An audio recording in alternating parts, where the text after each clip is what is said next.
Hello everyone, tonight we're going to be doing something different. I'm going to be capturing that tree back there and hopefully some star trails behind it. That's the idea. It's obviously going to be a long exposure of around an hour and a half, something like that. That's what I'm aiming for. I'm going to be using film for this. I find film to be much better for exposures that long. So I have the Bronica back there. It's already set up. I did it a while ago when there was still light out. I find it much easier that way. So I just need to figure out the settings. It's a little bit complicated. This is about reciprocity failure and things like that. I'm gonna just show you a few videos that I'm gonna make now and then hopefully the final image, and then I'll be talking about how I figure out the settings for this. We're going to be talking about reciprocity failure and how to make long exposures with film in general.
Alright, so the image kind of worked. It wasn't the best subject because it was lit by a street light, so it was going to be hard to capture that lit tree and the star trails in the background. I had to work a little bit in Lightroom to bring those star trails back. It got a little bit cloudy too, as you can see here above the tree, but what matters here for this video, what I wanted to talk about, is about the exposure and how I figured out the settings to use with the Bronica for this shot. So for those who don't know, I have a whole book about long exposure photography that I'm gonna link in the description down below. It's free, so you can download it. It's a PDF, it's almost 100 pages, and I talk about everything that you might need to know for long exposure, from camera gear to the subjects that you can capture, why to do it, and how to do it with both digital and film. So as I said earlier, I prefer film over digital for exposures this long for many reasons. We have to keep in mind reciprocity failure. That's something that happens with film. And that happens because film is made of chemicals, and those chemicals become less and less sensitive to light the longer we are exposing an image. So we have to compensate for that. And the way to compensate for that is to expose that film for even longer. So what this theory means in practice is that we need to adjust the shutter speed and make it much longer. I exposed this image for an hour and a half. To get to a shutter speed as long as that one with a digital camera, I will have to use ND filters, but I didn't need them at all with the film camera thanks to the reciprocity failure. Reciprocity failure is different for every film stock, and there are usually tables that you can find online or even apps. I think that Ilford has an app, and for this I use HP5, and I have a table that I've been using for years. So I know that if I want to get an exposure of an hour and a half, I need to meter for 10 minutes.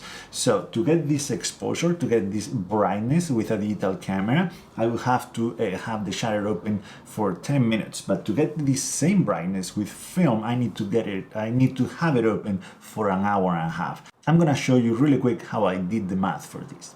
As we said, this is gonna be a 1 hour and 30 minute long exposure, And when we look at the reciprocity failure table for HP5, that is an equivalent of 10 minutes when we meter with a digital camera or a light meter. I took a photo with my digital camera and the values that I got were 1 second for f1.4 and ISO 1600. The ISO is the same that I was using for film. I was pushing HP5 2 stops, so that is done. We can't change that value with film. We need to somehow transform this 1 second into 10 minutes. As you saw in the video, probably I was using an orange filter. I need to compensate 2 stops for that orange filter. So that changes the shutter speed to 2 1 stop to 4 seconds. The lens that I was using, the Bronica at the 80 millimeters, the maximum aperture is f2.8. That is another 2 stop difference. So here f2, that would be 8 seconds, and another stop, 16 seconds, and we are at f2.8. The shutter speed is getting slower and slower, but it's still pretty far from the 10 minutes. The only option that we have here is to keep stepping down the lens. So if we do step it down to f4, that would mean 32 seconds. If we step it down to f5, 6, that means 1 minute and 4 seconds. To f8, that means 2 minutes and 8 seconds.